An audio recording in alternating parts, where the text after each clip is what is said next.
I've been searching for this tape most of my life. I've thought about nothing else since it was taken from me 12 years ago.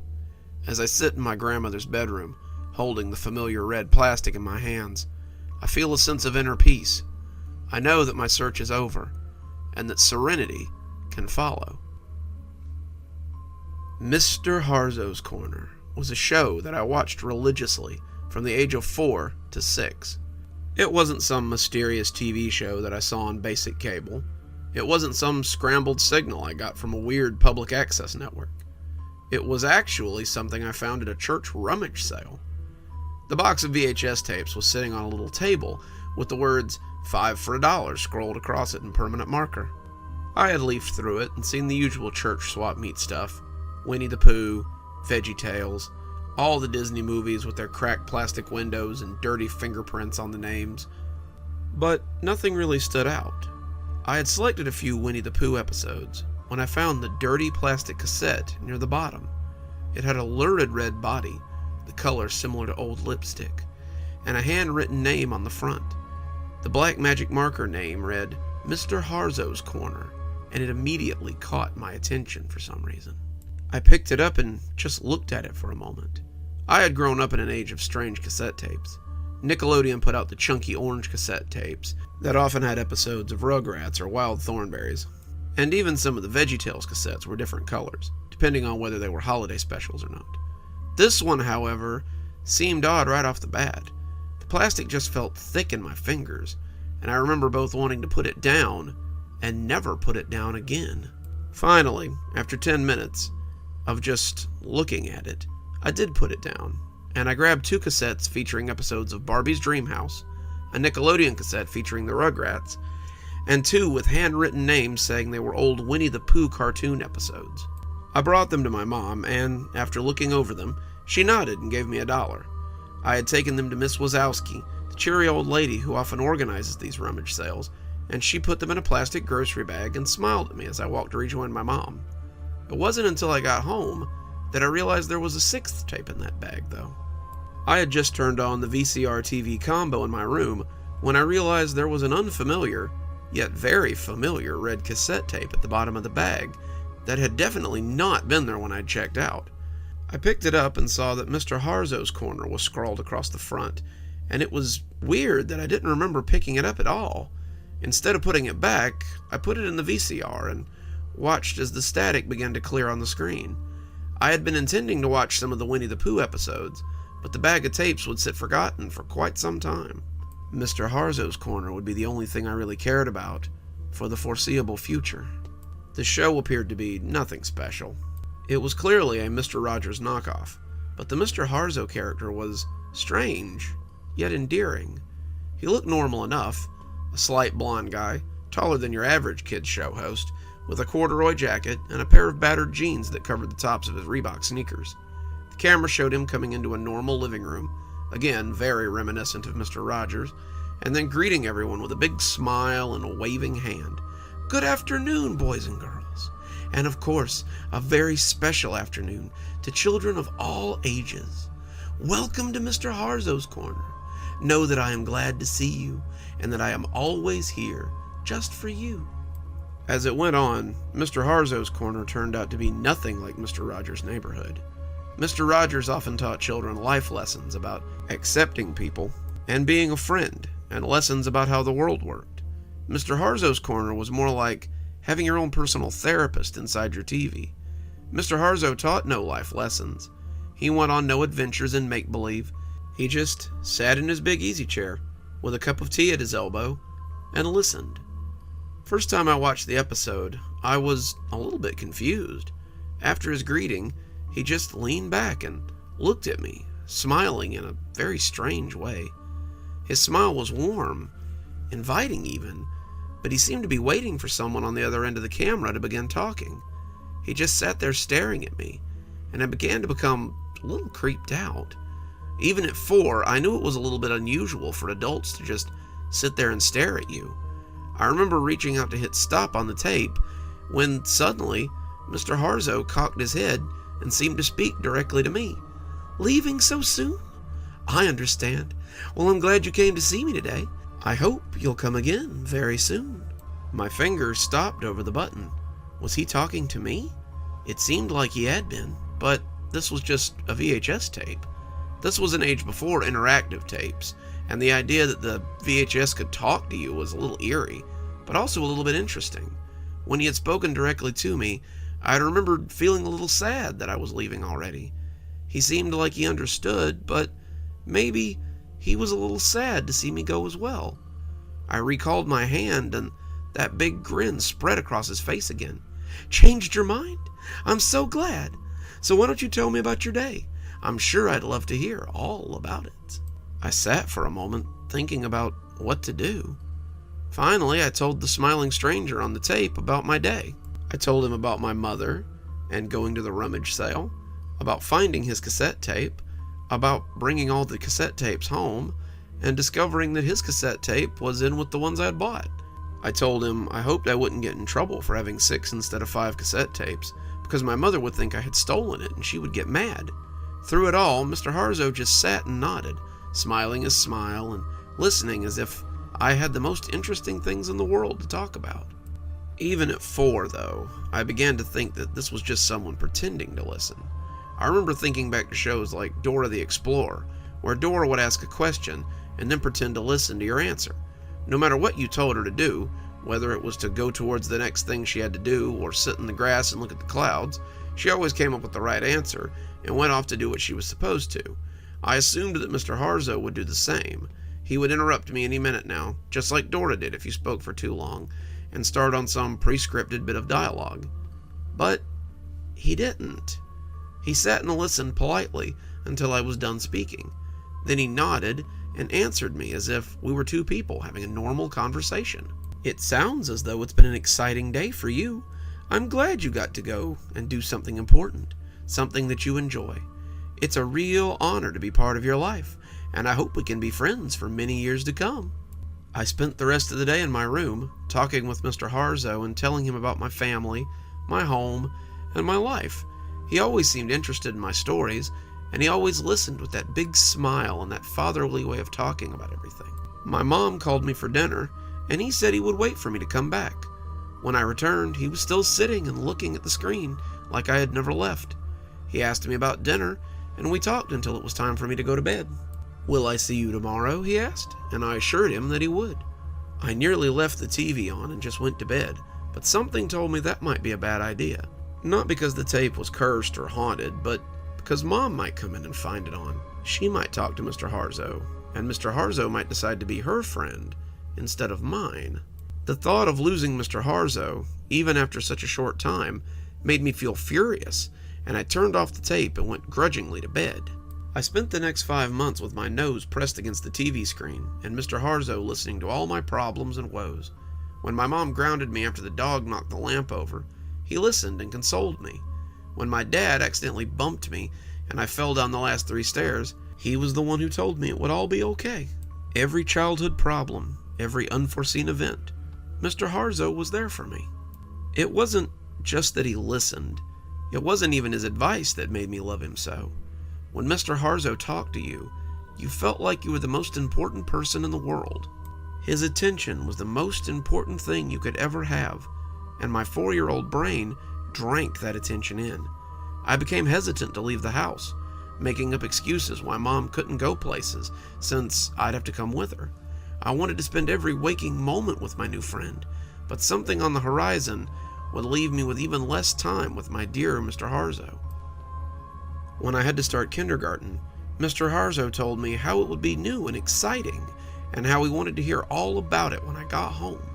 I attended kindergarten for about a week, coming straight home to lay on the floor of my room and talk with my new friend. When Mom got a new job. She had landed a job as a tech support supervisor for a new company, which meant she couldn't take me after school anymore. Dad worked in a prison, so he was almost always at work. It began to look like I might have to go into after-school care. I was understandably upset about this, because it would limit the already slim time I had to chat with Mr. Harzow. Fortunately, there was an alternative.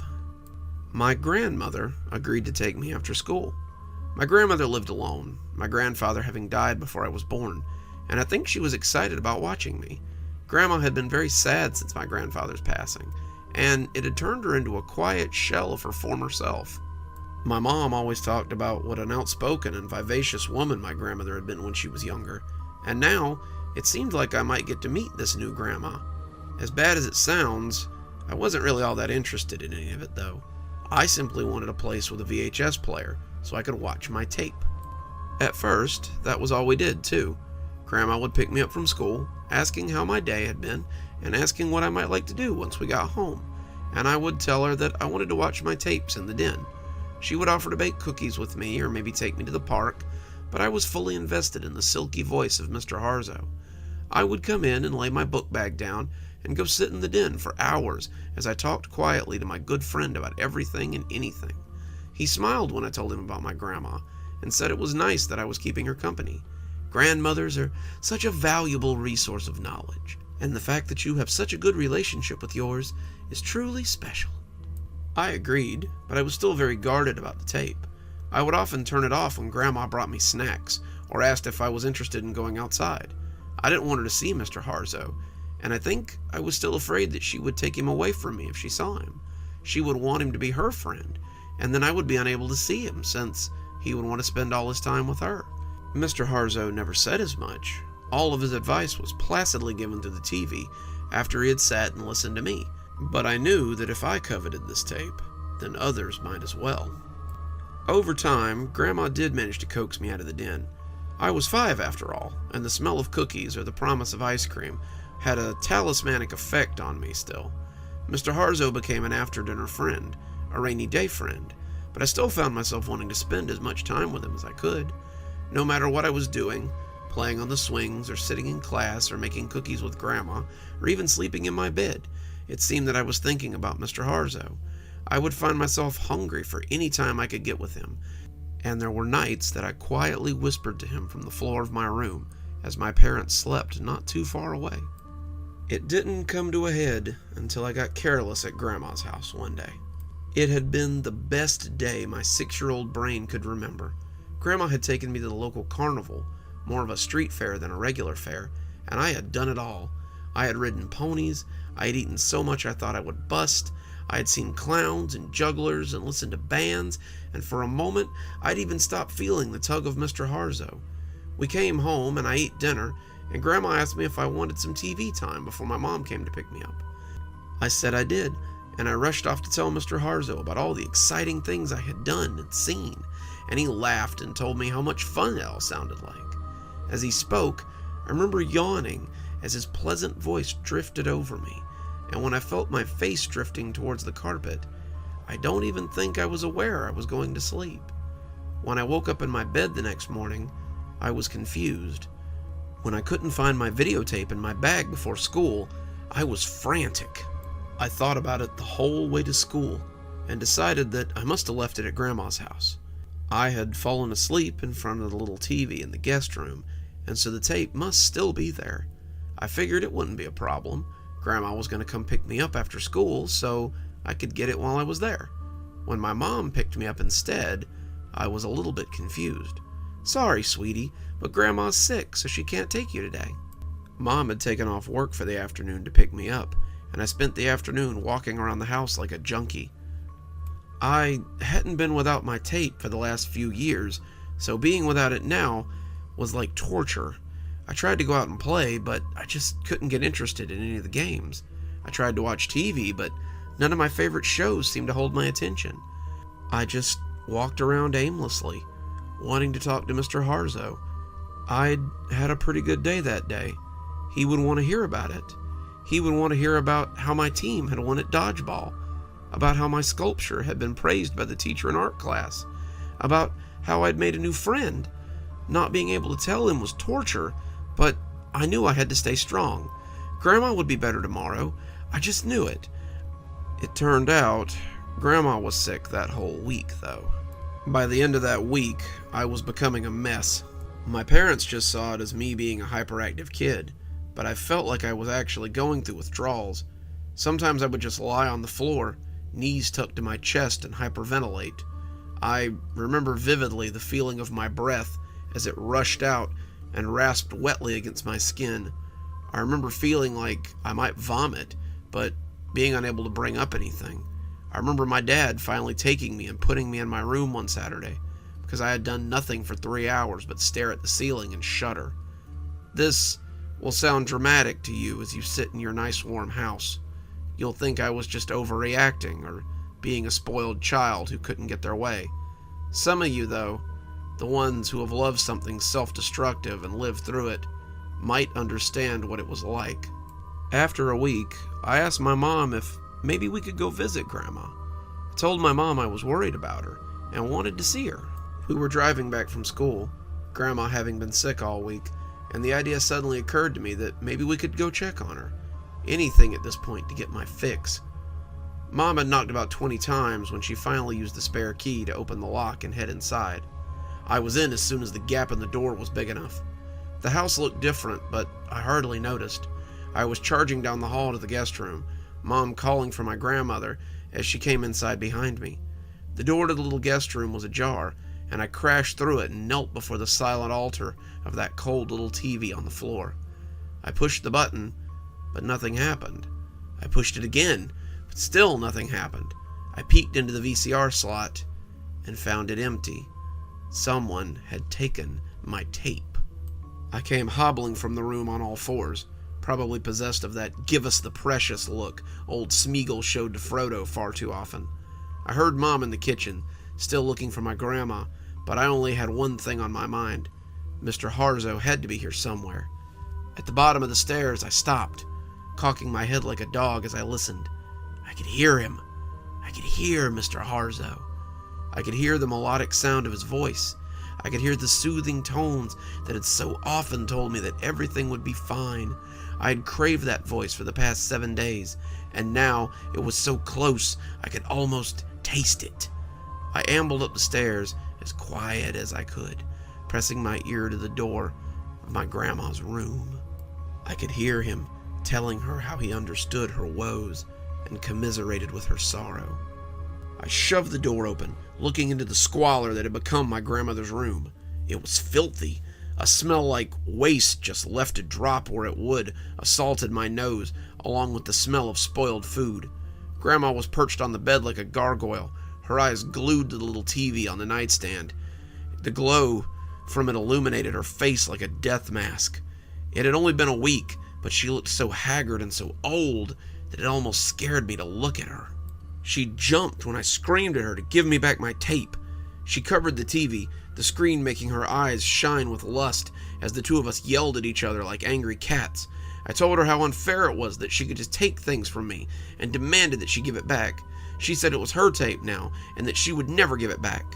In the background, I could also hear the consoling voice of Mr. Harzow as he told us to both find a compromise and that fighting was never the answer. I could hear Mom downstairs, her feet pounding up the hardwood, the sound of us fighting having galvanized her. Mom walked in just as Grandma dealt me a vicious slap across the cheek, rocking my head to the side and sending me sprawling to the floor. I can remember the two of them shouting at each other as easily as I can remember my favorite television show. They never came to blows, but it was very close a few times. Mom wanted to know just what the hell was going on. Grandma kept shrieking that she wanted us out, all the while clutching her murky television set.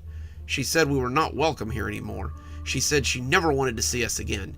She said that she would call the police if we didn't leave immediately. All the while, I could hear Mr. Harzow whispering for her not to do such a thing, for her to work out her problems, to reconcile with her loved ones. Far from making her see reason, hearing her voice only seemed to harden her resolve.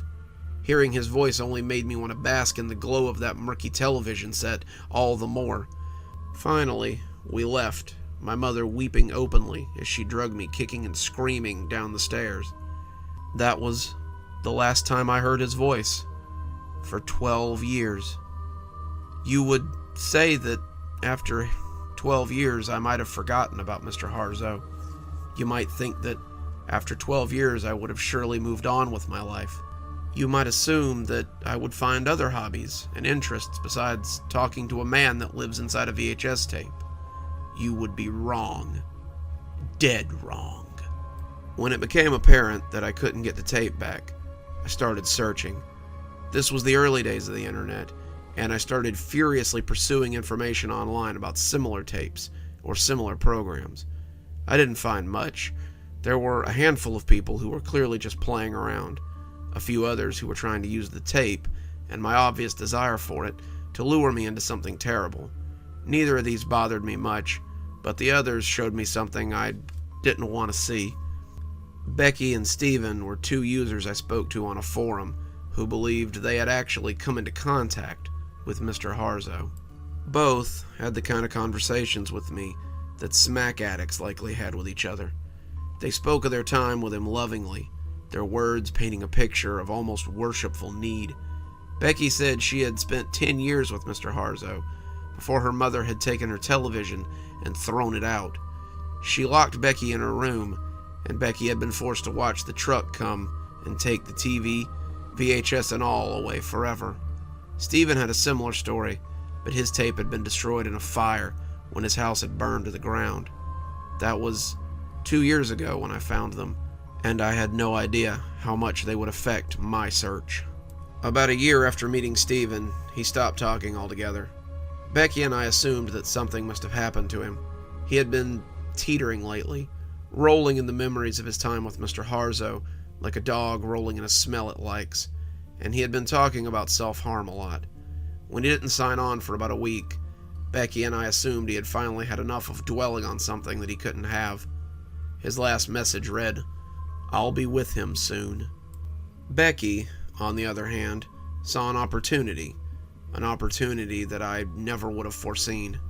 She had been asking a lot of very loaded questions about where I lived, and more importantly, where my grandmother lived. You see, Grandma was still alive, even after 12 years of living under Mr. Harzow's watchful eye. No one had seen her, no one had heard from her, and she just sort of lived off her retirement and her slowly deteriorating house. I had walked by a few times, trying to find a way inside while she was away, but she never left. Her groceries were delivered, her mail spilled from her box, and she simply existed inside her crumbling tomb. I saw what Becky was after, and refused to tell her where she could find my tape. Becky, it seems, was more resourceful than I had thought, though. About a week ago, Mom got a call that Grandma had died. The police told us that someone had broken into her house, probably thinking it was abandoned, and found her in her bedroom. The two had fought, and despite her age, Grandma had strangled them to death. Her heart, however, wasn't quite as strong as her hands, and she had died with her fingers pressed into the flesh of the intruder.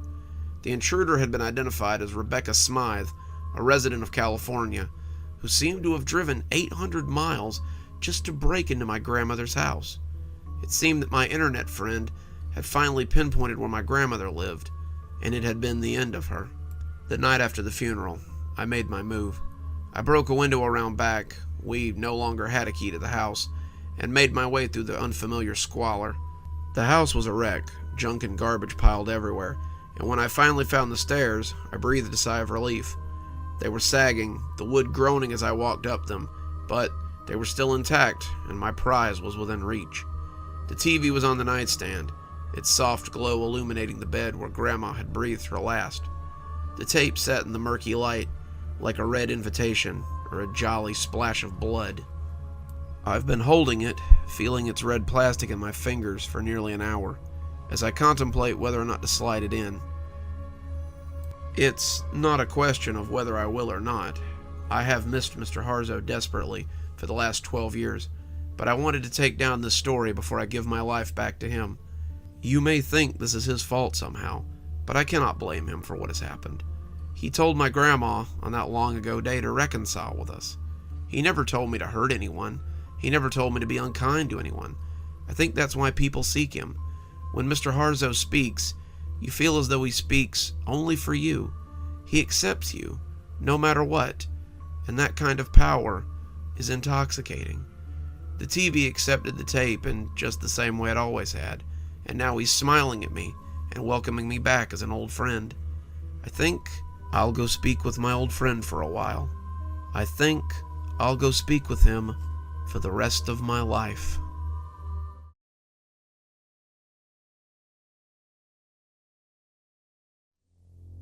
We have to stop this. All of this. We have to stop writing, we have to stop reading, and we have to stop spreading these things around. As I sit here in my one-bedroom apartment, I can feel him looking at me. He's closer now. I can see him pacing in the corner. When he sees what I'm writing, I'm not sure what will happen. I've been writing these stories, these things, for so long. I've polluted the world with this filth, but I'm done. These stories, these abominations have ruined my life, like no drug or drink ever could. After tonight, though, I guess I'll never have to think about them again. I don't want you to think it's always been this way. I haven't always been a worthless waste of space. I was married once. I was married to an amazing woman who loved me. We had a little boy. We had a new house. I had a job that I loved. We had friends. We went out. We had a life together. That was before I found the creepypastas. I've always been a fan of horror. Horror films, horror comics, horror stories, pretty much anything scary. I remember when I was 6, I watched The Shining with my mom. While I didn't sleep at all that night, I remember relishing the squirming feeling that lived in my guts. From that day forward, I was hooked. I watched anything and everything. Even cheesy films like Paranormal Activity or The Haunting of Sunshine Girl seemed to pique my adrenaline. The darker the movie, the more it appealed to me. I guess that's why I liked them so much. If I was afraid, then my adrenaline was pumping, and it made me feel more alert, more alive. Horror movies are how I met my wife, Lisa. We were both standing in line at the midnight showing of Texas Chainsaw Massacre, and began talking about horror movies as we waited to get our tickets. By the time we got inside, her friends had called to cancel, and I invited her to come sit with me. She was so cute, but turned out to be a total scaredy cat. She spent most of the movie hiding her eyes and squeezing my hand during the best parts. I didn't mind, though. I think I was in love by the end of that movie. 6 months later, we moved in together. To my surprise, we meshed well together. We didn't have the usual arguments over dinner or the division of chores. The house was brighter with her in it, and on our first anniversary, I proposed to her, and we made it official. My one-bedroom condo, our one-bedroom condo, I guess, was fine for a while, but when she told me she was pregnant, I knew it was time to find a bigger place. I do IT work for a pretty big company, so money for a house wasn't too big of an issue. With our modest incomes, we were able to get a nice 3-bedroom house in the city, and I put my condo up for rent. When our son was born, I thought it was the happiest day of my life. For a while, we were the picture of a happy family. Little did I know how quickly that would end. About 2.5 years ago, just as my son turned 2, a friend of mine told me about a new game on Steam called Five Nights at Freddy's. He knew I liked horror games, and he bought it for me as a late birthday present. I gave it a thorough playthrough, and though it was kinda cheesy, I felt like it was still an okay experience. The game, however, opened up a door I wished I'd left closed. I was so taken with the mystery of the game, the Bite of 82, the animatronics, the missing children, and it led me to search online for more info. That's how I stumbled across the creepypastas. They were great. How had I never seen these before? They were terrifying in a way I hadn't seen in years. I started with a classic, 1999, which was recommended because of the main character from the FNAF games, a giant bear. From the first time I read the story, I felt like there was something about it, something different. It prickled the hairs on the back of my neck, to be sure, but it also felt like something was watching me. I shrugged it off, just that scared feeling, like when you watch a really intense horror movie and for a day or so afterwards you feel on edge. I spent the next few months engrossed in any creepypasta I could find. Jeff the Killer, Slenderman Legends, Smile Dog, Candle Cove, that one was one of my favorites, The Blue Man, all the SCPs. After a while, I'm ashamed to say that they became a bit of a mania in me, and I absorbed anything that I could lay my hands on. When I learned that there were several channels on YouTube that read them aloud, I instantly subscribed to as many as I could find. I would eat through months, years of archives in one sitting, and with my headphones on, I felt immersed in a world of darkness that no horror movie could simulate. The creepypastas created a world in my mind that no Nightmare on Elm Street or House of a Thousand Corpses could rival. It seemed like, when I had time, I was always listening to them, ignoring anything else. That's when things started to get really bad. It started with insomnia. I was plagued with nightmares that would wake me up several times a night. I'd wake up certain there was something in the bedroom with me, but a frantic sweep would find nothing except a grumpy wife being woken up yet again by my nightmares. It got to the point where I was lucky to get 5 hours of sleep a night, then 4 hours of sleep, then 2 if I was really lucky, then 2, but only if I took sleep aids or drank myself into oblivion. My wife made me go see a doctor. He put me on medication, but that didn't work either. Then, at her wit's end, she made me sleep on the couch. That only escalated my night terrors, though. That feeling of being watched got worse and worse, and I started seeing something out of the corner of my eye as I listened to my stories. As I sat awake, using the fear to keep myself from nightmares, I would see the shadowy something as it huddled in the corner. It would creep closer and closer, just out of my sight, but always in the peripherals, until I'd snap my head around, and it would vanish. I started having trouble at work. I was always tired and short with my coworkers. One day the boss told me just to not bother coming back. My wife was furious, finally told me that it was my family or the scary stories. We argued, but my heart really wasn't in it. I, too, had come to understand by then that the stories were the problem. The stories were keeping me awake. The stories were keeping me amped up. The stories were making me paranoid. I needed to work. I needed to be a father. So I did the only thing that made any sense. I gave them up, cold turkey, at least for a while. I lasted all of 2 months. Without the stories, I started to slip back into a normal routine. I was getting to sleep on time. My job let me come back on a trial period that quickly became permanent. My attitude improved, and I was once again the man I had always been. It's funny, though, how we forget what set us down the bad path once we're back in the light. It was just a little bit at first, on my phone at work, then after my wife went to bed, or when I was on the toilet, and slowly the night terrors came creeping back in. I had relapsed hard, and before I knew it, I was listening to them all the time again. That's when my wife took our son and left for her mother's house. The nightmares got worse, and suddenly I wasn't sleeping at all. My temper would flare unexpectedly, and that was the last straw for my newly returned job. My friends tried to help me, but I became moody and unpredictable. Soon they stopped coming around too. I started drinking again, drinking to black out, to feel a few moments of blissful oblivion. My wife filed for divorce, unable to help me, and unwilling to watch me kill myself with these stupid stories. My parents stopped calling, agreeing with my wife that if I wouldn't stop on my own, they didn't want anything to do with me. Then, one day, I realized the stories were all I had left. Or so I thought. About a year ago, the stories weren't enough. I could see the thing in the corner of my eye more and more often, stalking me. One day, for no reason at all, I started writing my own stories. I'd never been a writer, far from it, but the act of writing worked as its own kind of talisman against the creature. Writing them seemed to keep them at bay, seemed to get the darkness out of me, and for a while things got better. I was getting 5 hours of sleep again. I was feeling better than I had in a long time, but the writing became just as much of a mania as the reading. The divorce proceedings went badly for me. She got the house, of course, and child support, and a lot of other things I would have fought for once. I didn't care. None of it mattered to me. All I cared about was the thing in the corner of the courtroom that kept growling and pacing. All I wanted to do was get this over with so I could get home to my writing. I moved out, went back to the condo we used to live in, and took odd jobs to keep the bills paid.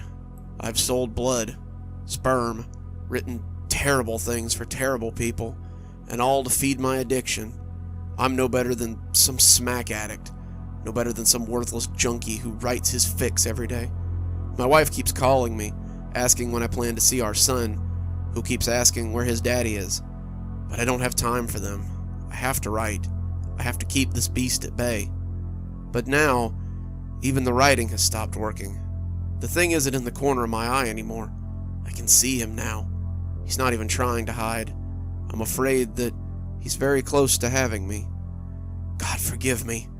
He's stalking forward right now, and I can see his paws or feet or whatever they are as they make little divots in the carpet. I can smell his rancid breath as he grins with his lipless mouth full of teeth. So, what's the point of this then? Why write a creepypasta about creepypastas? For some kind of macabre immortality within a world I once loved? To have one more hurrah before the end? No. I'm writing this for you, for the ones who may be reading this after I'm gone. Always remember, if you remember nothing else, that these tales are spun from darkness. That the thing you feel watching you when you create fear is real. It can and will get you if you let it. While you stare long into the abyss, know that it stares hungrily back at you. His face is inches from my throat now. I can finally identify the brimstone in his breath.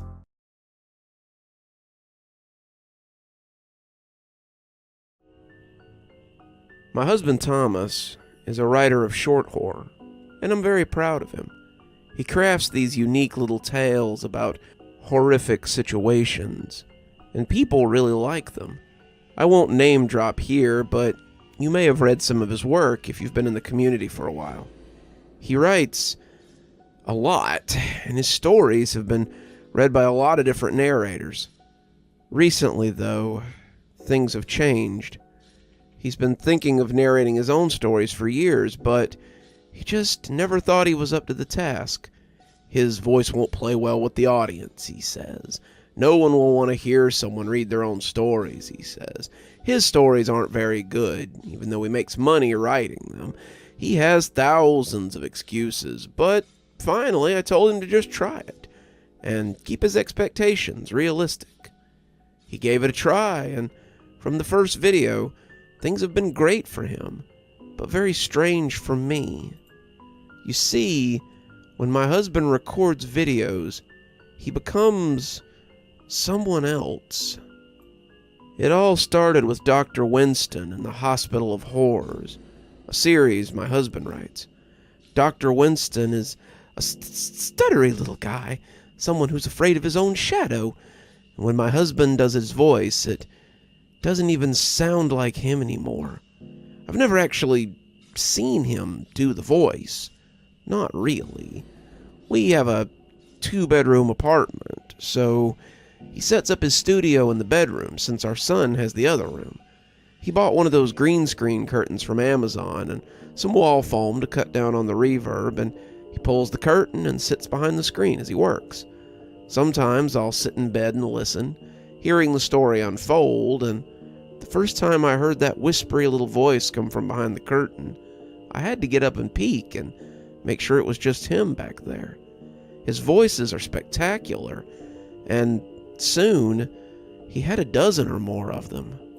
Lenny Drover, Dr. Winston, Ozark Uncle, Raymond W. Sanders, Dr. Summer, just to name a few, but it's the Terrifier that I hate to hear. Tommy Terrifier is a reoccurring villain in his story. Tommy is a creature that hunts children after dark, and sometimes leaves them skinned alive beneath trees or on benches or somewhere else where people will find them. He's the antagonist of Corbin Banner, an Atlanta detective, and has become a fan favorite. The people just love the voice he does, the deep, resonating voice that speaks of horrible acts and terrible deeds. I sometimes put my headphones on when he reads stories about Skinner Park, but I find that the voice of Tommy the Terrifier still bleeds through my AirPods. Don't worry, little one. I'll make it quick. You won't feel a thing. I'll snatch your skin so fast. You won't have time to... Stop! Stop! Please, no! I shouted one evening, and my Thomas threw the curtain back and looked at me in alarm. What's wrong? Are you okay? He asked, the chair falling over as he stood up. Yeah, sorry. I must have dozed off and had a nightmare. He snorted and gave me a cuddle, going back to work as I turned up the volume and tried to ignore the horrible voice he used. We went to bed not long after. The audio finished for the evening, but when I woke up sometime later, I saw a light out of the corner of my eye. There was a ghostly glow from behind the curtain, and the edges billowed slightly in the breeze from the AC. He'd left his setup on, the curtain usually covering his workspace, and the chair was lit in the backdrop of the computer screen. I could swear there was something more behind that curtain, but I didn't have my glasses on, and I couldn't see it clearly. As I watched, the chair seemed to glide as it swiveled around. The curtain rustled ever so slightly at the bottom, and behind that gauzy barrier, I could see someone hunched in the chair. I couldn't see his face, but I could feel his eyes on me. They saw me seeing them, and when he smiled, it was like bugs on my skin. "Hello, Poppet. Fancy a stroll by the old canal?" I felt my breath hitch, my throat cramping as the terror spread through me. It was him. It was Tommy Terrifier. It was him, and he was just beyond the curtain. When he stood up suddenly, his height imposing despite his obvious age, my throat opened and the scream I loosed sounded like a tornado siren. My husband came awake violently, reaching for the bat he kept by the bedside. He believed that there was an intruder, that something had woken me up and scared the hell out of me. He was out of bed and looking for the source of my fear, and when I pointed to the curtain, he looked confused. He pushed the curtain aside with the bat and revealed nothing but the chair and the glowing screen of the monitor. I tried to explain to him what I had seen, but he just kissed my forehead and told me I must have been dreaming. I didn't sleep the rest of that night. I found myself watching that curtain, waiting for the creature to return, praying it wouldn't get me if it did. As the sun came up, I finally slipped off, waking up a little later when the smell of lunch being cooked hit my nose. The bed was empty except for me, and Thomas had packed his green screen up after last night's scare. I could hear him in the kitchen whistling as he cooked something on the stove, and I crawled out of bed as I reached for my robe. It was Sunday, and our son was likely at someone's house, which would leave the two of us the day to ourselves. I would have plenty of chances to rest, the night before already a hazy memory, and as I crept up the hall, I tried to cover my mouth as I got ready to startle him. My husband, for writing such scary stuff, is kind of a fraidy cat. He puts on a spooky deep voice for his videos, but he's a big old scaredy cat in reality. My favorite thing to do is startle him, something I probably do too often, but as I came into the kitchen, he must have heard me. He never looked up from what he was cooking, but I heard a terrifyingly familiar voice just before I reached out to grab him. "Careful now, Puppet. You wouldn't want to startle me at my work." I don't know if I slipped when my foot came down, but when I hit the floor, I was already backpedaling. I was scooting away, my fear returning, and when he turned to look at me, I could swear his face had changed. Gone was the beard and glasses I'd grown accustomed to, the thin lips and the green eyes I loved. His face was pale and clean-shaven, his skin pockmarked and cratered. His teeth grinned shark-like from his mouth, thin and needle-like, and I screamed and covered my face as he took a step towards me. I flinched and struck out with my fists as he touched me, and when I saw that Thomas was looking down at me with concern, I felt confused. When I saw the trickle of blood coming from his nose, the confusion turned to shame. "Jesus, I'm so sorry. I didn't think you'd react that badly. I didn't mean to scare you. I heard you creeping up on me and thought I'd startle you a little for a change." He apologized as he helped me up, but that was only the beginning. I didn't sit in the bedroom while he recorded anymore, but that wasn't the last time I heard the voice of Tommy Terrifier. I heard it wafting from under the door, inserting itself in my ears as I tried to block it out on the couch in the living room. More terrifying still, I heard it in my husband's voice as he went about his day-to-day life. It was little things at first. Tommy Terrifier had a noticeable British accent, and I began to notice the way my husband pronounced certain words. He never noticed, but there was an inflection on certain words sometimes that made my skin crawl. When I mentioned it to him, he just looked at me strangely and said it must be something he wasn't aware of. Our son, Nathaniel, didn't seem to be able to hear it either, though. When I mentioned it to him, often right after it happened, he would shrug and say that he couldn't hear it. No one but me seemed to be able to hear the odd inflection he put on, and I began to feel like they were both messing with me. The other thing was that he started calling me Poppet. First I thought it was something he was doing on purpose, but when he kept looking at me strangely anytime I brought it up, I began to doubt. It was like he didn't realize he was saying it, and my upset confused him. We were having problems at this point, fighting over my perceived treatment, and his lack of understanding honestly made it worse. The straw that broke the camel's back, though, was the sleep talking. Thomas had never talked in his sleep. He barely even snored, but suddenly he was talking in his sleep almost every night. Well, it wasn't really him talking. It was Tommy Terrifier who was talking to someone as Thomas lay sleeping beside me.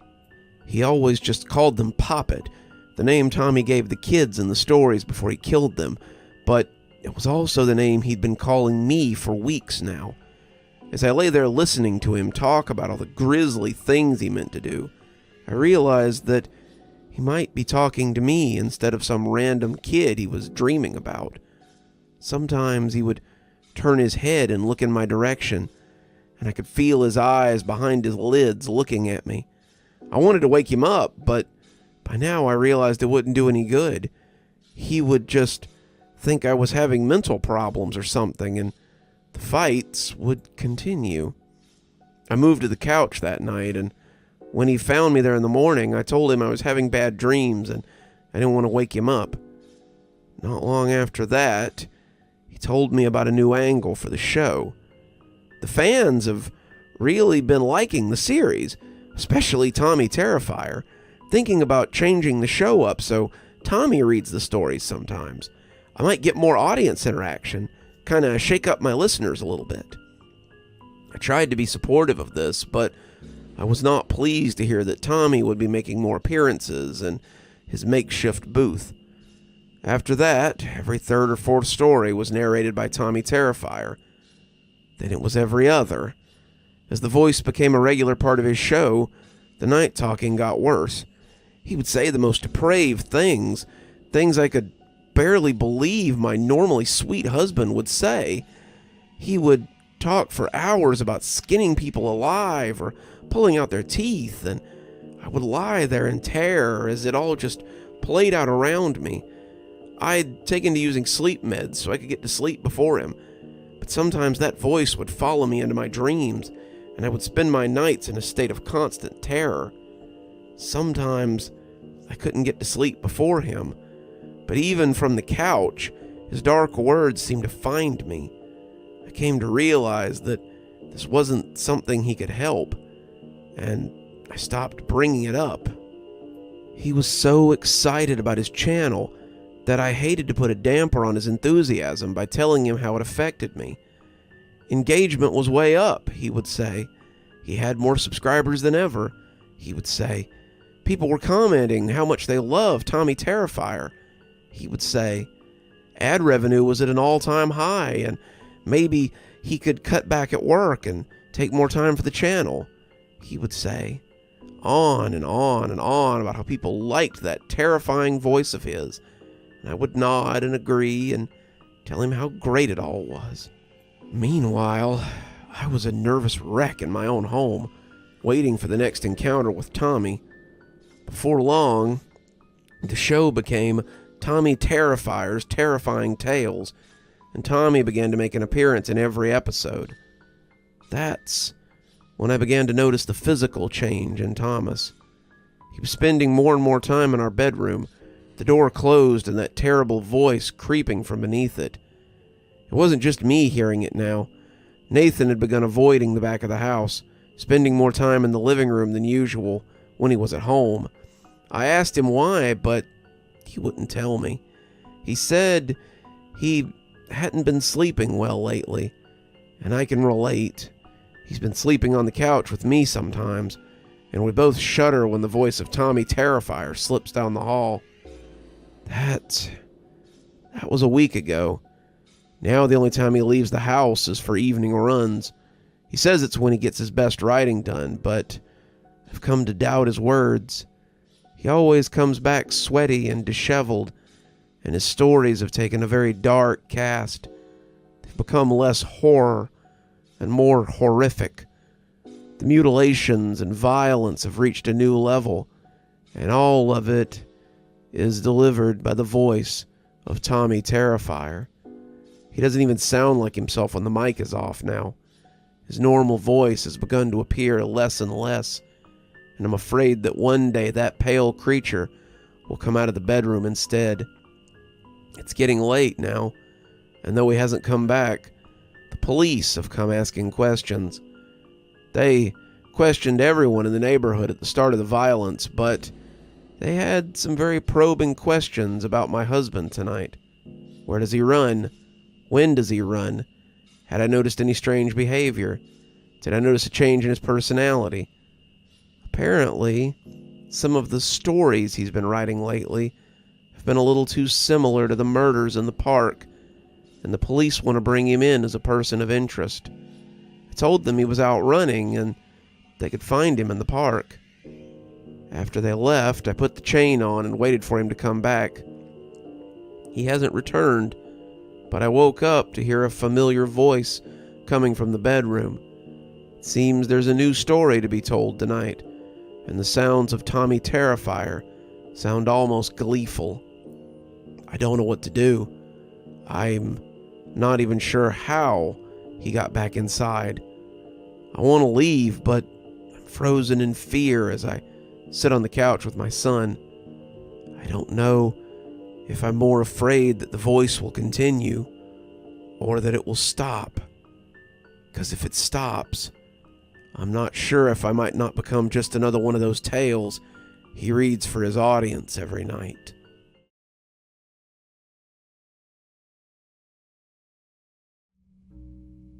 When I was 8, I was abducted for about an hour. I know that's an odd statement, but trust me when I say, it gets weirder. When I was 8, a man abducted me right off the street. My parents and I lived in a shabby apartment about a block from my primary school. Since Mom worked days and Dad worked nights, I was responsible for getting myself to and from school since I was 6. I walked the same way home every day, and if someone was trying to snatch me, it wouldn't have been hard to learn my routine. So there I was, walking to school with my Power Rangers book bag swinging off my shoulder, thinking of nothing more pressing than the math test I hadn't studied for the night before. Suddenly, a white van rolled close enough to ruffle my hair with the side mirror of the van. Then a hand caught the handle at the top of my book bag and pulled me in. I struggled as the meaty hand lifted me into the passenger seat, but he pulled me up with little effort. He reached over and shut the door, his arm crossing right in front of my face. This would have been my opportunity to bite or kick or fight in some way before the van rolled on again. I found myself unable to react though, frozen by the ease at which I had been lifted from the street. As we moved away from the curb, I glanced at my abductor as he sat behind the wheel. It's funny how your mind always creates a picture of a potential abductor. When the teacher talks about the strangers in school, I always picture a man in a long coat and a wide-brimmed hat that covers his face, a soft voice with a gentle nature. On all the TV shows I wasn't allowed to watch but did, child molesters were always these casual business types with vans full of candy and sweet smiles. This guy, however, looked nothing like the guys on TV. The man sitting next to me was large, gray, and scary looking. He looked more like the prisoners on the TV shows I watched when no one was paying attention. He had long, greasy hair that was graying in odd places, muscular arms connected to a barrel chest barely contained by his dirty sweater, and a pair of eyes that looked 1,000 miles away as he piloted the van on its course. I became terrified that I would never see my parents again, that I would never see my toys again, and that my parents wouldn't have anything to remember me by except the school picture I'd brought home last week. It's Funny sometimes, the things kids worry about. "Don't worry, Mark. I'm not gonna hurt you," the guy said in a gravelly voice full of mucus. I stiffened in my seat. How do you know my name?" That was a stupid question. The man had probably been stalking me for weeks before making his move. He knew my name, he knew my parents' names, he knew my address, he knew the kids I played with at recess, and what time I took my first poop every morning. He had stalked me like a hunter stalks a deer, and now it was time to move in for the kill. "Because I am you." That took me by surprise.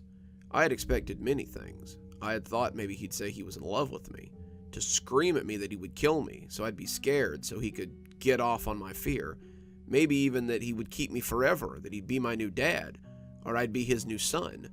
I hadn't expected him to say that he was me. "What do you mean?" I asked, visibly confused. He stared straight ahead, seemingly unable to begin. I thought again about how he was probably going to hurt me and leave me in the woods somewhere after he'd killed me. That was what the killers always did on unsolved mysteries after they killed someone. I bet he had a shovel or something in the back. My 8-year-old mind could already see him carrying my limp body off into the forest to bury me in an unmarked grave. The dogs would come sniffing after me at some point, and they'd unearth a perfect little skeleton in a hole in the woods. My parents would cry and scream, just like the parents did on TV, and Robert Stack would ask the viewers to call if they had any information. It's funny, the places a kid's mind goes when he's in panic. "This is hard, kid. Now that I'm here, I don't know how to start." We sat in silence for a few more minutes before he found his words. "So, in 40 years, humanity cracks the secret to time travel." He paused again, unsure how to continue, before finally settling into a rhythm. "By the time they do, you will have spent 20 years of your mandatory 2 life sentences in prison." I turned to look at him, unable to comprehend what he was saying. "Prison? Why am I in prison?" He sighed, fishing a cigarette out of the cup holder, where he had several sitting loose. He pressed the lighter on the dashboard and put the cigarette in his mouth as he waited for it to pop again. "We've done some things we aren't proud of, Mark. We acted in haste, and now we have to contemplate at leisure. Let's just say that you took the easy way out one too many times, and finally, it came back to bite you. The old neighborhood claims us all eventually, Mark. You're living in a septic tank, and it's only a matter of time before you get pulled down into the shit." The lighter popped, making me jump, and he yanked it out and pressed the tip to the cigarette. He inhaled and turned back to look at me. "We don't have much time. Someone noticed me take you off the street. At least they did last time. And the cops are going to pull me over in about 10 minutes. You have to stop this from happening. You can't let the old neighborhood claim you like it always does. There are bad people there. People that will be responsible for your downfall. You have to get as far away from them as you can. You have to get away and never look back. If you stay, you'll be forever damned. Get out, Mark. Get out and live." The cigarette jittered in his lips. He was shaking me then, yelling into my face, shaking me as the cigarette's red end swam back and forth in his mouth. I felt my head getting fuzzy as he shook me, and when the red light started flashing, I thought it might be from all the shaking. He stopped then, turning to look back at the lights, and reached into his pocket to pull out a gleaming piece of steel. It was a gun, a big gun, and when he stepped out of the car and leveled it at the policeman, they seemed afraid. They weren't afraid when they shot him, though. They yelled at me when I climbed out of the driver's door, but I didn't care. I held his hand as he lay dying, his face turning to look at me. I could see that half his cheek was missing. His sweater was turning the color of autumn leaves, and when he spoke, it was gurgly and wet. He coughed a bright spray of blood onto my shirt, and I still remember how it stood out against the bright yellow as the cops came running towards me. "Get out, Mark. Get out before it's too..." By the time they got there, he was dead. My parents arrived shortly after I got to the police station. Mom hugged me, crying, and Dad wrapped himself clumsily around me as well. It was the first time in months that I could remember seeing them together. As they folded me into their embrace, I remember thinking that everything was going to be okay. I could avoid the scary man's prophecy and prevent the terrible fate that he was trying to warn me about. How naive I was then. That night, Mom and Dad had a terrible fight. Mom wanted to leave the neighborhood. She wanted us to stay with Grandma and Grandpa for a while, until we could find a different place. She didn't feel safe here, not in a place where people just got picked up off the street and nearly kidnapped in broad daylight. Dad wouldn't hear of it. He had lived here his whole life. This was where his work was. She was crazy. Maybe she could just get another job somewhere, but he wasn't about to throw away 10 years on the job because she was scared. As I lay in bed, I realized that everything wasn't just going to be okay. I clutched my stuffed Ninja Turtle tightly as they continued to rage at each other in the living room. The next day, Mom came to talk to me. It was decided that Mom and I would stay with my grandparents for a while. It was also decided that Dad would stay at the apartment. A little while turned into the next 10 years of my life. My parents got divorced a year after we went to stay with Grandma and Grandpa. I went to see him a few times, but Mom usually insisted that he come to us. When I did go to see him, she came with me. She still didn't trust the old neighborhood, and the few times I went back, I saw that it had gotten worse.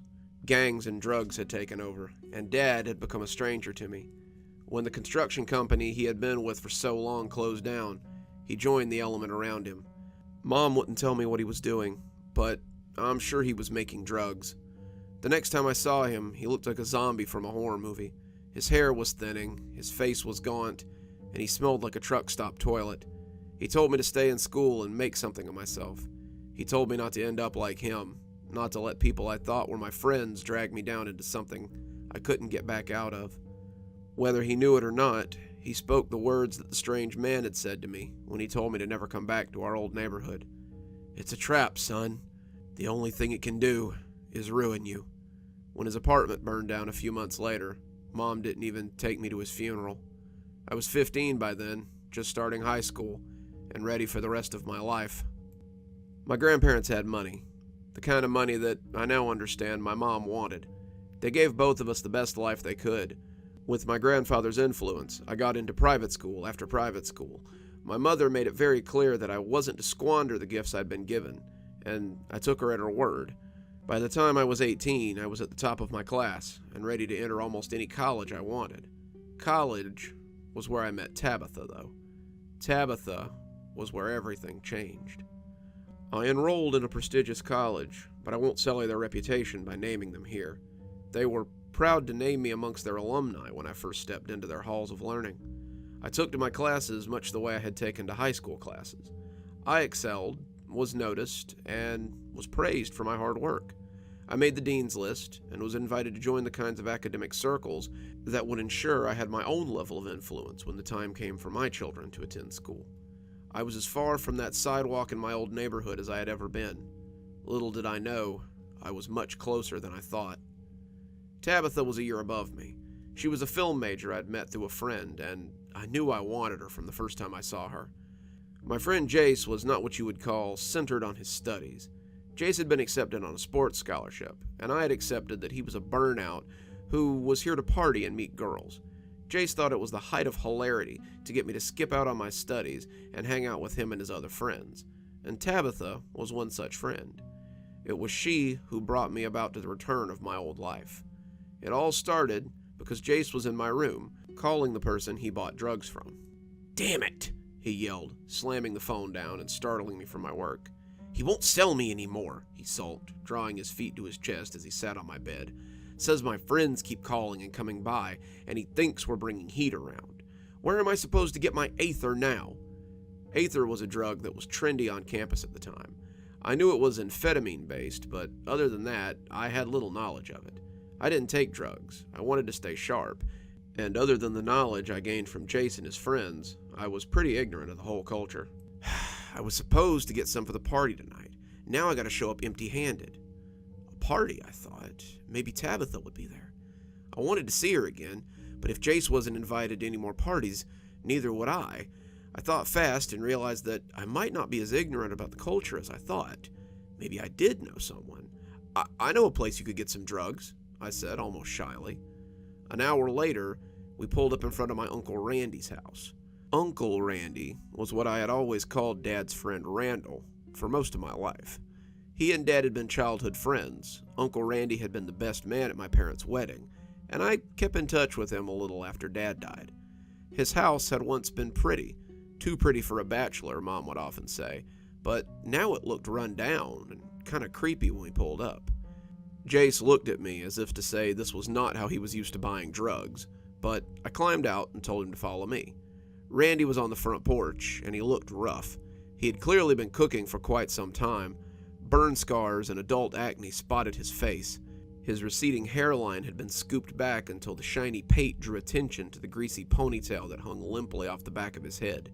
He looked like every internet troll you'd ever seen memed, but his weaselly eyes were full of dull hate and a bright hunger for whatever he could get from others.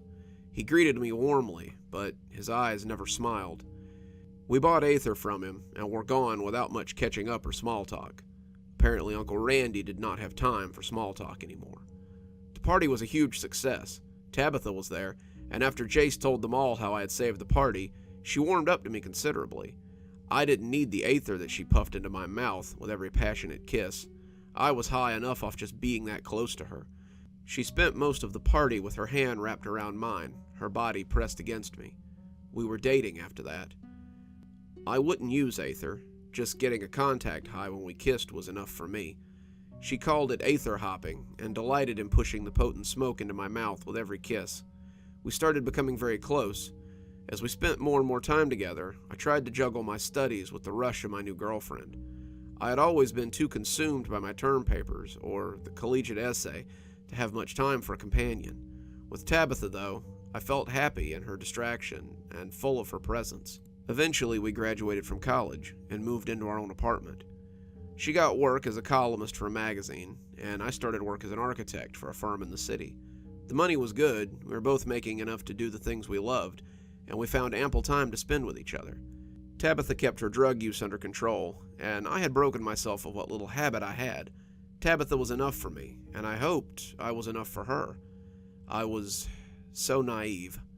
We'd been together about a year when she started spiraling. She said that she wrote better when she was on Aether. She certainly wrote more, but probably not better. The magazine she wrote for began to kick the articles back, not pleased with her work. This made her more self-conscious and made her use more. As the money stopped coming in, she still seemed to find ways to get Aether. She never asked me for money, and I could always tell when she was just going day to day, trying to find her fix. In hindsight, I should have realized what was going on. She began to be gone for long periods of time, always coming home tired and irritable.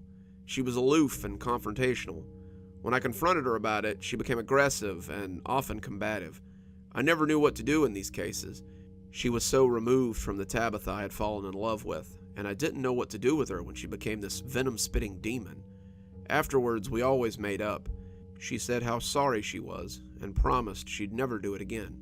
Then we repeated the experience a few weeks later. The night she came home with bruises was really when I lost it. We fought, a screaming match like none we'd ever had, and she stormed out of the apartment. I heard her car start up and leave the lot. I just sat in our apartment, wondering what I should do.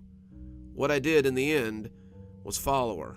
I had often worried that her drug use might send her spiraling out of control, so I had installed a program on her phone that would let me track its location.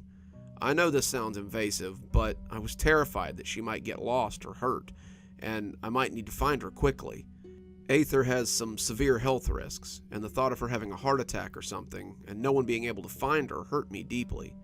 I wish, now that I had just let her leave, I followed her to the neighborhood. I followed her to Uncle Randy's house. Her car was parked outside. As I walked up, I could already hear a low noise coming from the living room. The lights were off, the living room curtains were drawn, but they were illuminated from behind by the glow of the TV. The door was ajar, one of her purple sneakers left across the threshold. As I pushed the door open, I could hear Tabitha's heady moans and could guess what was going on. Randall was her supplier. When she couldn't pay him, she had settled up in other ways. Now she was in his living room, paying with the only currency she had left. I'd like to say that I flew into a rage, but I didn't. I'd like to say that I blacked out, but I didn't. I remember everything with crystal clarity. I opened the coat closet and took out the shotgun I knew that he had there from childhood. It was loaded, as it always was, and Uncle Randy had kept it as clean and oiled as the day he had shown it to 7-year-old me. He told me it was for bad people that might want to hurt him. He told me it wasn't a toy, and I should never point a gun at anyone I didn't want dead. A lesson that came back to bite him that day. Tabitha screamed when she saw me framed in the living room door. She had been smiling a moment before, but now all the blood had drained from her face. She looked like the corpse she would soon become. Randy turned his head, that greasy tail swinging. He looked at me in surprise, and I leveled the shotgun at the two of them, my face a cold mask of indifference. Tabitha said my name, mouthed it before her perfect chest was a spray of blood, and the buckshot turned it into a pitted landscape of gore and viscera. Randy said nothing. The first shot had opened up the top of his skull, and he died instantly. She lay atop him, tears welling in her eyes as she fought for breath. She fixed me with those eyes as if to say, well, what else was I supposed to do? I didn't have an answer for her. I just dropped the gun on the worn rug and walked out onto the front porch to wait for the cops. I wasn't there when she died. I didn't hold her in my arms and tell her how sorry I was. I just sat on the porch and listened to her gasp out her breaths until they were muffled by the sound of approaching police sirens. I was convicted of a double homicide at the age of 22. I was given 2 life sentences, and I will never see the outside world again. Except, I guess I will. I don't know how old I'll be when the program makes me an offer. The self I met was old, but everyone over 20 is old to an 8-year-old. If I had to guess, I would say he was somewhere in his 40s, but that's just a guess. He told me I would be in prison for 20 years. I guess this is a fact that's set in stone. As I sit in my cell and think about my future, I often think about what he said. Someone saw me take you off the street. At least they did last time. That leads me to believe that he experienced this when he was a child. Maybe I always go back and try to warn myself, and perhaps I always fail. What if my life is nothing but a loop of trying and dying to keep myself from coming to Randy's living room and ruining my life? How long has this loop been going on? What would happen if I closed it? Would I simply cease to exist? I lay on my single bed some nights, staring at the roaches crawling across the ceiling, and think about the people who have brought me to this point. My mother, my father, my grandparents, Jace, Tabitha, Uncle Randy, and I somehow know what must be done as they all swim by. When it's my turn to step into the past, I don't think I'll explain anything. I might just take the gun out of my pocket and shoot myself as I sit rooted in the passenger seat and see what happens next. I've got 20 years to think about it, I guess. Plenty of time to work out the finer points of my own murder.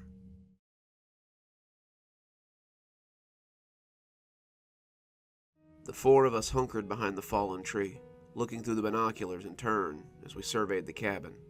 The cabin that had been abandoned for as long as we could remember, and now suddenly there was a candle burning in the window. This had been a summer to remember for sure, and it would become a summer that none of us would forget. Richie, James, Terry, and I had been friends since kindergarten, and we had spent every summer playing around the neighborhood and having fun. This summer, however, was special. We were 11 this year, or close enough to make no difference, and some of the restrictions had been taken off of us. We could ride our bikes a little farther, stay out a little closer to dark, and explore the woods around our house, as long as we weren't in a group. The woods had been a source of restricted adventure for us, and now we were free to explore them as we chose. The first day of summer, we all met at my house with backpacks and camping gear so we could start exploring. Terry had paper and intended to make a map. Richie had brought some of his dad's tools so we could make forts or little bases in the woods. James had the nose of his air rifle poking out of his bag, and I had my wrist rocket hanging from my back pocket. We felt like explorers preparing to head out into the unknown territory, and we just knew that this would be a summer to remember. We began by exploring the places we knew in the woods, places our dads had taken us camping, or our parents had let us go to on our own. Terry made a crude little map for us to follow, and as the summer unfolded, the map got bigger and bigger. Soon the small camp and the creek were joined by the berry bushes, the big rock, the snake sighting place. We had seen a big black snake there, but it had slithered away. And of course, the cabin. The cabin was the oldest thing we had found in the woods. It seemed to be abandoned, but it was so well maintained that it had to be owned by someone. The land was well kept as well. There was no trail either, and the trees would have made even a small car difficult to get in there. We figured it was some forest dweller's summer cabin or something, and we left it alone. We had other things to occupy our time, though, and the cabin was soon forgotten about. We spent the first month of summer building forts and making rafts so we could sail down the creek. We thought we might play pirates if we had a raft, and we started lashing some of the big logs together with some rope from my dad's shed. We made a sail from some old bed sheets. The raft was laughably small, only one of us could have fit comfortably on it at a time, but we still had fun imagining the four of us sailing up the creek to the small lake that led to it. On July 1st, the first weekend of high summer, we asked our parents if we could camp out in the woods for the weekend. We'd all been in Boy Scouts for a few years, and we'd all gone camping before out there. We felt that we could probably survive in the woods with some food to cook and some shelter to keep the elements off.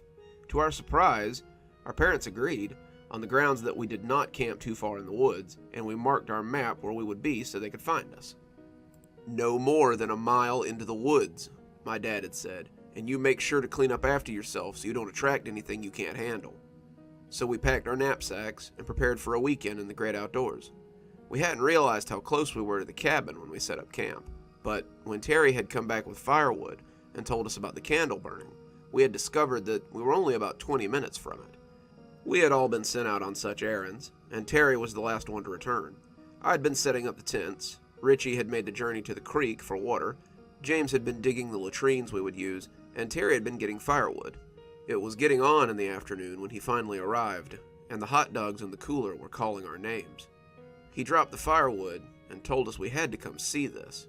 So here we were, watching the cabin for signs of life. Other than the candle, there wasn't much to see. There was no vehicle in front of the cabin, no lights on in the house, and had it not been for the candle, it would have been just as cold and abandoned as it always was. As it grew darker and no lights came on inside either, we kind of lost interest in the cabin and returned to our campsite. It had been a momentary curiosity at best, but our stomachs were grumbling and we were ready for dinner. As the darkness settled in, we had our weenies on sticks and roasting nicely over the fire. We had begun chatting about the adventures we would have this weekend, and the laughter around our fire was loud and merry. James had put some root beer in the cooler, and we were breaking out the Jiffy Pop as we prepared to tell ghost stories. Ghost stories were a huge part of any campout, and we meant to outdo each other with our tales of terror that would rival anything we had ever read. "I got one," Terry said, letting his hot dog slowly burn into a charcoal lump. "I read it online. This guy lives with his grandpa, and he said his friend turned into a tree." Terry laid the story out, building up as he told us about the kids exploring the woods and finding a special grove. We all listened, leaning in a little as he wove his tale. The story wasn't really scary, as much as it was sad, but the atmosphere of the dark woods made it all seem pretty spooky nonetheless. I was reaching to get a second hot dog, the first one having been eaten in 3 quick bites, when I thought I heard something out in the woods.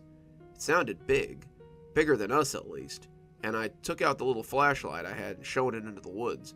James looked up from spearing another hot dog, craning his neck to look into the spot my flashlight was illuminating. "Something out there?" he said.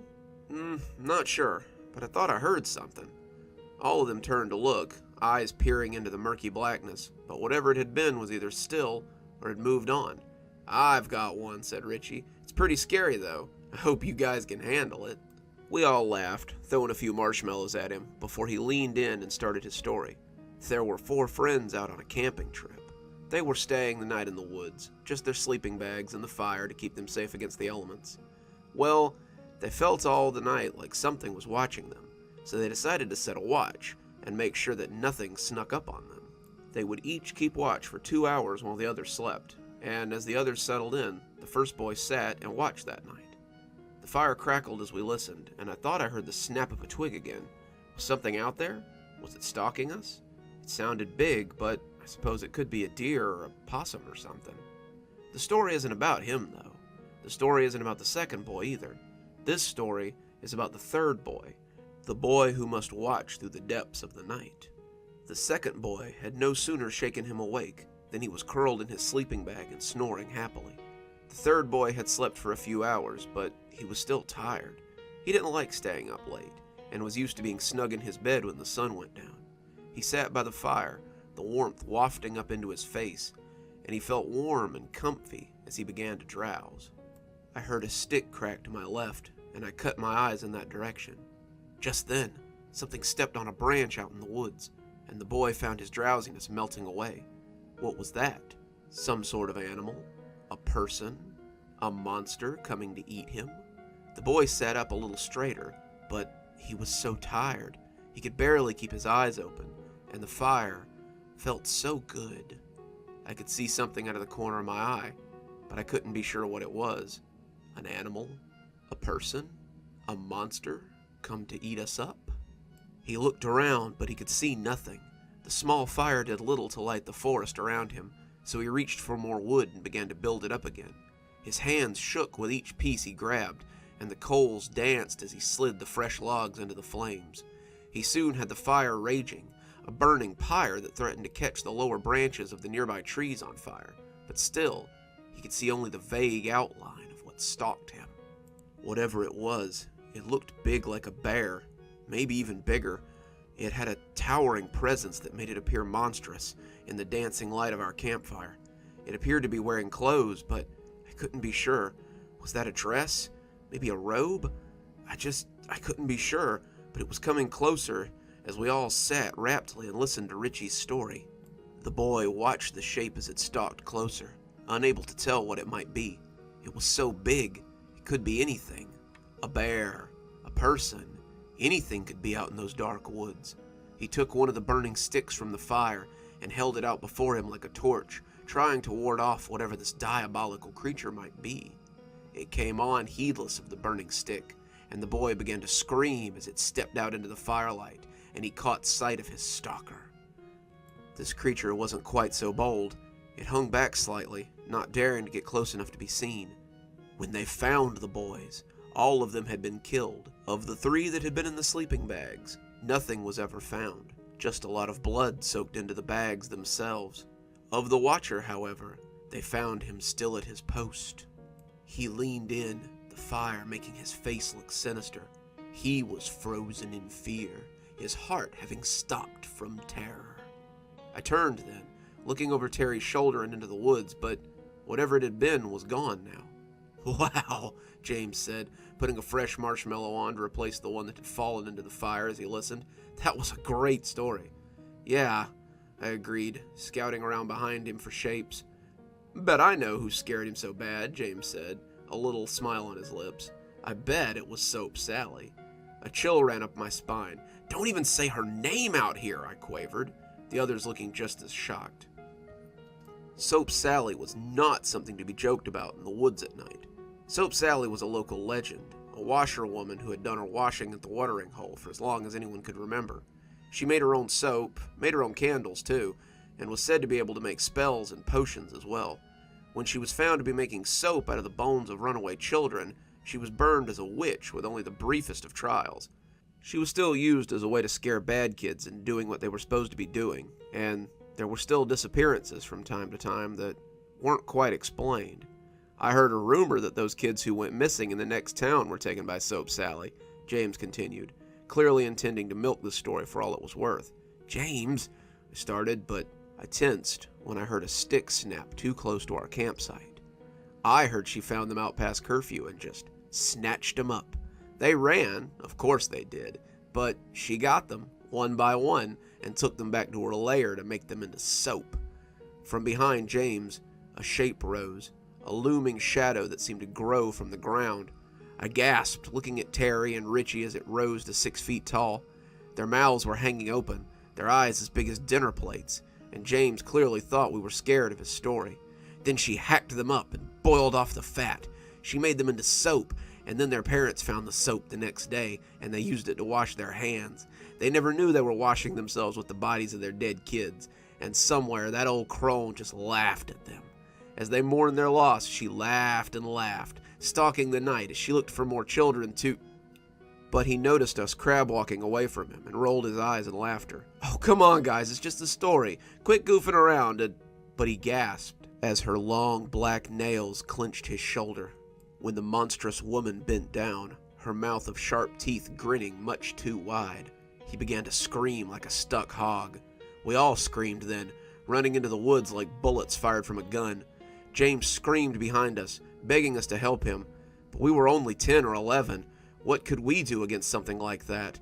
We all stayed together as we realized that my house was the closest, and we ran for it. The moon was high and bright, and if it hadn't been nearly full, we'd have likely never found our way home. The woods we had so often played in seemed sinister, a child's fairy tale story, and we wanted to reach the safety of home before the witch could scoop us up and gobble us down.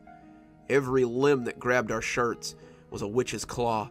Every hole that yawned to stop us was a hand coming up to catch us, and every sound was that horrid creature in hot pursuit. When we broke the tree line and made it to the row of fences that marked our neighborhood, we all breathed a little easier. My dad was having a beer on the back porch when we got there, and it seemed that Richie's dad had decided to join him since they were both childless for the night. It was only about 9:30, and both of them looked up expectantly as we ran in. "You boys get spooked by a deer already?" my dad joked, realizing then that we were one short. "Where's James?" I sobbed as I tried to catch my breath, and Dad must have caught enough to understand that someone had taken James. He got us all inside and called the police, Richie's dad calling James's parents as he did. Before long, everyone's parents were there, and the men had begun searching the woods. Dad wanted to take us with him, but we all refused to go. We'd had a scare, and when the police arrived, the whole group took to the woods to find James. They came back a few hours later to tell us that there was no sign of him at our campsite. "Is there anywhere that you can think of where he might be, boys? Maybe somewhere in the woods where this person might have taken him?" He said person because they had refused to believe any kind of Soap Sally talk. They wanted to keep this in the real world, and that meant that if a woman had taken an 11-year-old boy against his will, then they were likely close.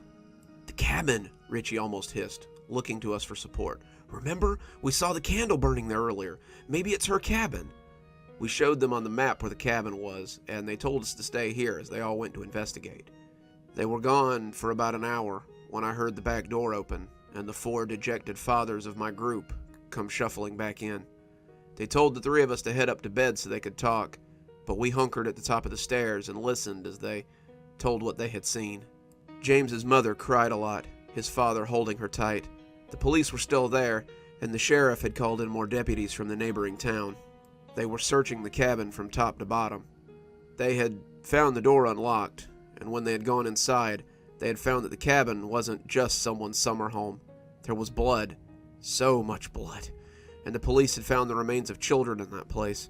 Bones, clothes, skin, hair, a bowl of fat that had yet to be rendered into tallow. The kitchen had several items for making soap, and they'd said the stove was still hot when they arrived. They'd found a shirt on the top of the pile, and James's father had identified it as the one James had been wearing when he left home that afternoon. They searched those woods for 3 days, but they never found James. Well, not until he appeared on his parents' doorstep one morning.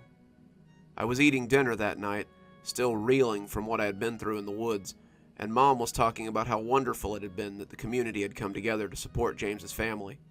I went to take her a casserole this morning, and she was going through the gifts that had been left by the town. There were casseroles and gift cards and grocery bags and even a nice bag of soap from someone. My mouth went dry when I heard that, and I asked her what she meant. Well, someone had delivered a bag of soap this morning. They looked really great, handmade and so smooth. She told me I could have some if I wanted. I left it in the upstairs bathroom if you guys want to use it. My mom stopped talking when I started hyperventilating. I don't think the police took us seriously at first, but once they did whatever they did with the soap and found bone fragments in it, they started taking us a lot more seriously.